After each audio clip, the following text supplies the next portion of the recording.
ایک زمانے میں ایک عجیب جادوئی بادشاہی میں ایک نوجوان شہزادی رہتی تھی جس کا نام اوبرجین تھا۔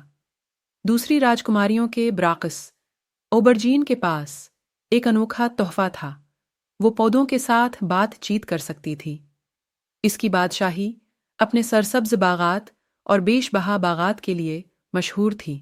یہ سب اس کی محبت بھری دیکھ بھال میں پھلے پھولے تھے۔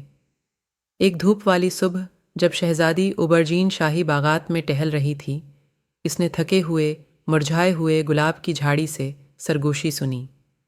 گلاب کی جھاڑی نے پانی اور دیکھ بھال کی بھیک مانگی۔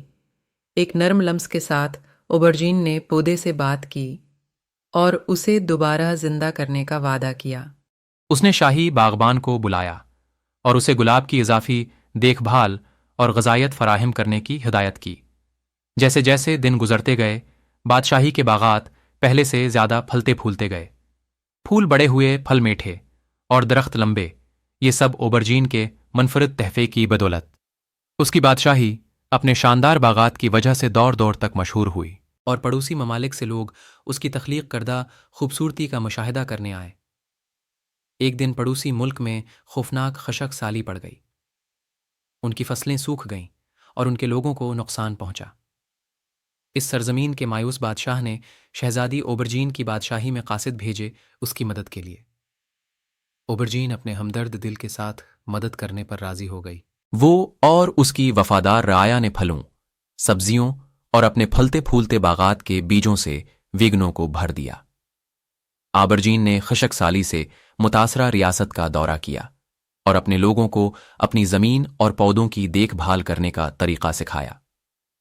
اس کی رہنمائی سے انہوں نے جلد ہی اپنے سرسبز باغات بنانا سیکھ لیا۔ ابرجین کی مہربانی اور پودوں کے ساتھ بات چیت کرنے کی اس کی غیر معمولی صلاحیت نے صرف ایک پڑوسی سلطنت کو بچایا، بلکہ دونوں ممالک کے درمیان امن اور دوستی کو بھی فروغ دیا۔